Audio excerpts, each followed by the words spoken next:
Welcome back to Vancouver Carpenter. So today we are going to talk about the Festool Planex 2.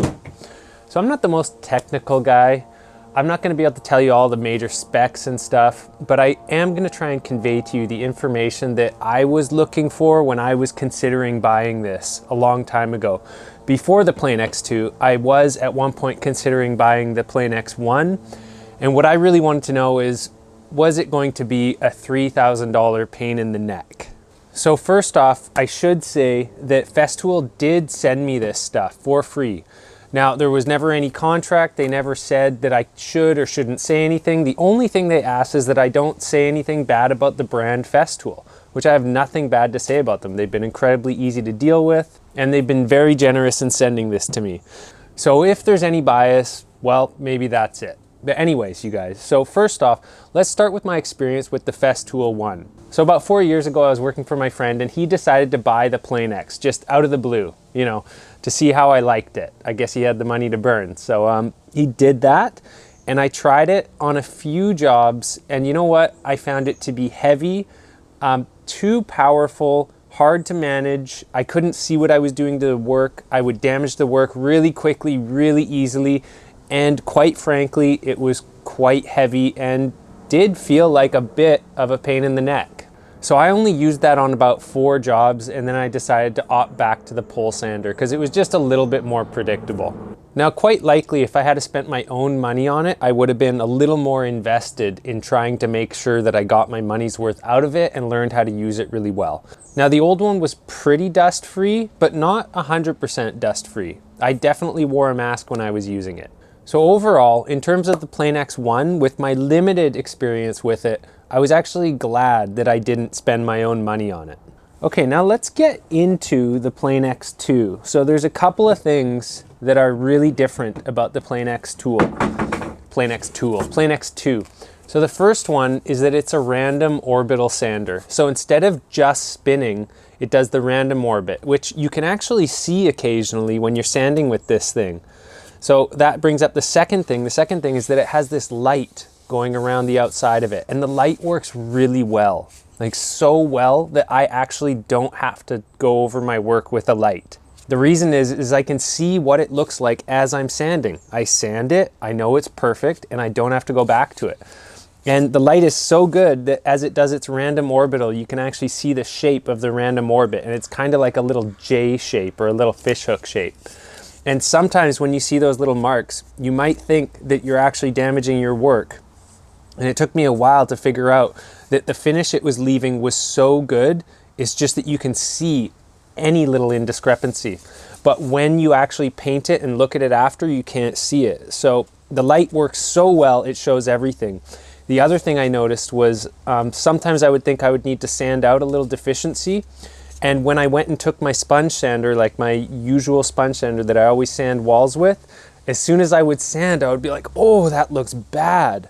So the finish is so good that my old methods look bad in comparison that were satisfactory before. So in terms of if you're wondering if you're going to get really good quality out of this thing, yeah, the quality is amazing. Now, there is a little bit of a disclaimer. I waited a while to put out this review, and that was because initially, so let's take a quick look at this, right? Like what we have here is I've got the sanding pad, and I've been sanding with 180.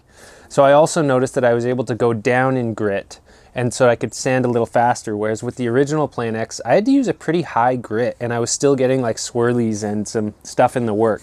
Again, I didn't have enough time to really get used to it, but it was not user-friendly. This one was way more user-friendly. However, one disclaimer here.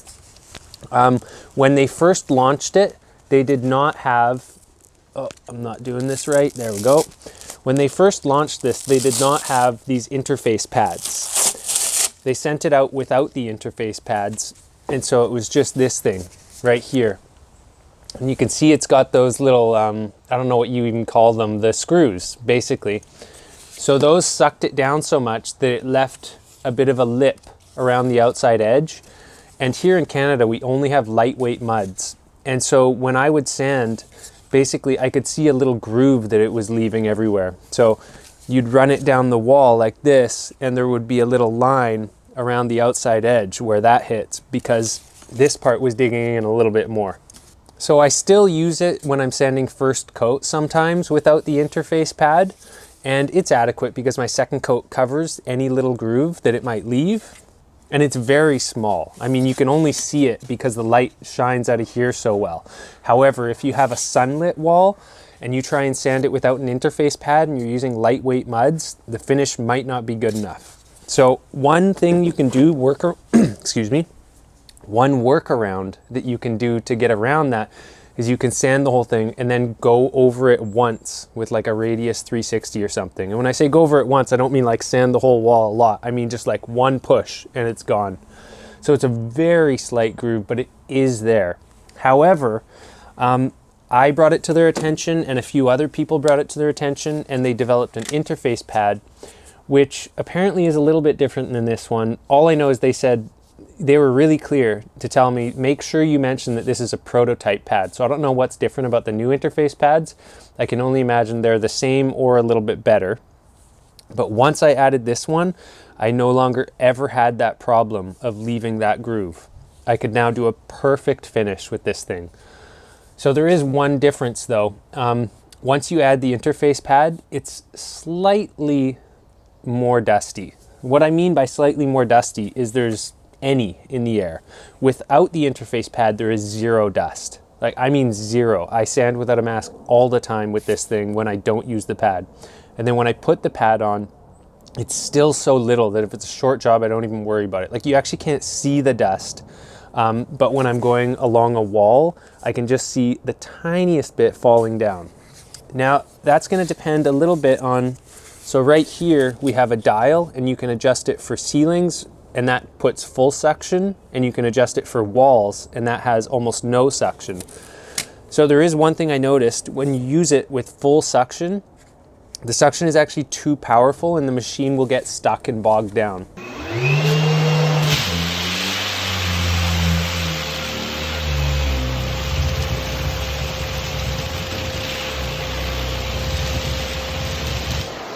So I never actually used it on totally full suction because it's too much. However, in that state, it's like absolutely zero dust. But even at 50%, it's really like, I mean, in terms of percentage, you're maybe getting like 1% dust in the air. Like, it's nothing. So the dust control on this really is amazing. In terms of weight, so yeah, let's get into weight. It's still actually pretty heavy. Like, definitely this is not a lightweight tool. Whenever I'm using it over my head, it gets quite heavy, or sometimes when I'm sanding the bottom of walls, it can get a little bit heavy, like you feel it on your back. Now, the one thing about it being a bit heavy is it's so powerful and so fast that you spend a lot less time sanding. So sanding, no matter what, whether I'm using this or whether I'm using a light pole sander, when I'm sanding at a huge ceiling, it hurts my neck and shoulders and back. It's a grueling experience and I absolutely hate it. However, when using this, even though it's a lot heavier than a regular pole sander, it's done way sooner. And again, this light, I'm telling you, this light is actually the thing that makes this tool. Because when you're using this, you can see your work. Like, you know it's done. You don't have to go back over it. Whereas when I would sand with a pole sander, my method used to be I'd walk in one direction all the way across the room, and then I'd walk in the other direction all the way across the room, just sanding the whole time, like a sanding drone. And it was horrible. I hated it, you know, but that was what I did to make sure I got the best results and didn't have to go over my work very much. So it was, you know, 3-4 times the amount of leg work. Whereas this, again, you can just see, right? You're sanding it and you're like, it's done. And then you do the next path, it's done, it's done, it's done. And you don't have to go back and look over it again. So there's absolutely a savings in time. And again, in my opinion, better quality, because like I said, the finish is so good that when I go and sand with a sponge, I just see these big scratches, because in comparison to like the smooth, almost auto body like finish that this thing gives, yeah, it looks pretty bad. Okay, so most of the work that I've done with this thing has been sanding just regular drywall mud. I did remove one textured ceiling with this thing, and again, especially without the interface pad, it's so dust free. I did wear a mask just because it was a textured ceiling, but there was nothing on the floor. I have it in one of my past videos, like nothing, no mess. So again, really good for removing texture. However, even though you're able to get it so dust free while you're sanding, what you need to know is that you're still going to get some exposure to dust. Like if you're worried about asbestos from sanding textured ceilings, old textured ceilings, you're still going to get some exposure when it comes to like changing the bags or cleaning the filters. So like if you think that you can use this indiscriminately on any old textured ceiling and never suffer getting any of that kind of dust in there, well, there will be times that you're going to get small exposures to it. So don't think that using this is going to make it so you never get any exposure from asbestos. Like, it's not perfect. However, I was using the open bags, and if you chose to use a closed vacuum bag, which you probably wouldn't get quite as much in there in terms of how much material you get in the vacuum, you're going to get a lot less material coming out of the bag, and in that case it might actually be really close to dust free. So that could be smarter, although a little bit more expensive because of the bags. Okay, in terms of reach, you can reach a pretty high ceiling. If you use this with one of these extension pieces, it gets really long, but it also gets really heavy. I don't like using it at all like that. So I'll always choose to get up on a scaffold or get up on my bench. I find that way easier than putting this thing up to a second extension length and using it over my head. Like, that's brutal. And you're probably not going to be doing as high quality work once you start doing it that way, because you're just not up as close and you don't have as much finesse. I would love to know how this thing works with the harness. That was one of the things that drew me to the original Planex. I've never used one with a harness, but they do have one that supports the weight, so you can just kind of hang out with the thing. And that seems pretty cool. I'd love to try that. Another thing that I was a little bummed at, and maybe it's just because I'm just incompetent and can't figure it out, but I have not been able to figure out how this thing clips onto here. And I've come to the conclusion that it doesn't, and that's too bad, because I really would have liked it if this clipped on here, but I've tried it every which way that I can imagine, and I can't figure out how to clip this on here. So that's one thing, is, you know, it's kind of sliding around all the time. I do, however, think that these tools are really well thought out. You know, I love the way everything just kind of fits back into where it came from. The only other thing that kind of bugs me is that the extension cord has no way to finish wrapping up. So you wrap it up and then it's just loose. You know, you have to just kind of like tuck it in and make a little hitch or something. As far as I could see, there isn't anywhere, you know, like even having some little thing where you can like wrap it up and like dunk, plug it in or something would be really smart. So I don't like the way that's loose. It does also have a little lock. So this thing down here at the bottom, you pull that down and now it can't roll around. Just be really careful when you push this thing back in that your finger isn't in here, because I did that. I had my finger stuck in there and the whole weight of the vacuum pinching it, and it was full of dust, and it gets really heavy.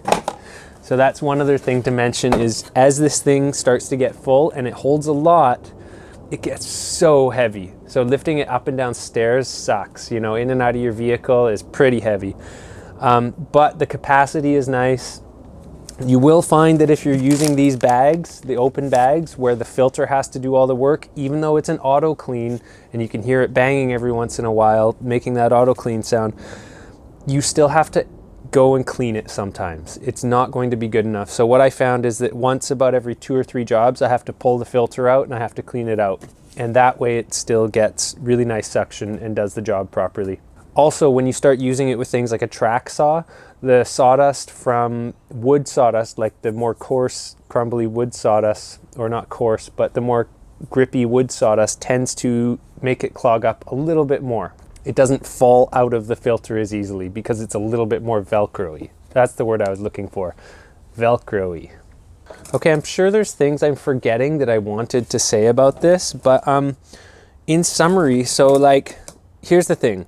After trying the Planex 1, I was not willing to spend my own money on this. And even though I got this one for free, after having this, I would never go back to sanding drywall without a power vacuum sander, ever. So I'm not going to try and sway your opinion in terms of what direction you should go. Like, research all the brands, get whatever one you want. But what I would say is I would find another career rather than go back to sanding drywall by hand again. Like, that's my personal opinion. I enjoy using this to the extent, I should say not enjoy, but it saves me enough time and keeps me clean enough that I would, again, never go back to sanding drywall without one. So again, no matter what brand you're getting, I highly recommend a power sander of some kind, and especially a vacuum one. There are some good brands out there. Do your research. I'm happy with this one. And if I had to drop, you know, like 3 to 4K, I think that's Canadian. It's going to vary if you're in the US. But in order to get this all set up, it's going to easily be somewhere between 3 to 4K. I think this tool really justifies itself in the amount of time and energy it saves. It justifies itself in how much cleaner the job sites are.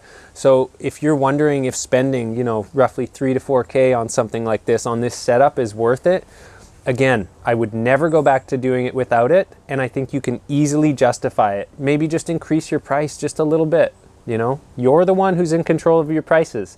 Don't let the going rate tell you what to do. The going rate is the going broke rate. You know why? Because most businesses fail. So if you're charging the same thing as most businesses, you are working for the going broke rate.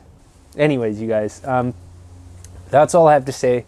I hope you found this video useful. If you're wondering if buying tools like this is actually worth it, I don't think every big, fancy, expensive tool is worth it, but I do actually think these ones are. Again, if I was going back into the trade full time, I wouldn't hesitate to spend my own money on something like this. And it's the light. The light is the game changer. That's what makes it so much faster. The Planex 1, I couldn't tell if I was ruining my work until after.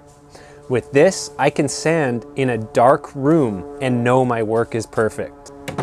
So again, I think that is the real game changer on this tool. And if you are looking at other tools, well, most of them don't have this light. In fact, I don't know if any of them have it. So that is one obvious selling point of this. And again, I think it's the best part of it.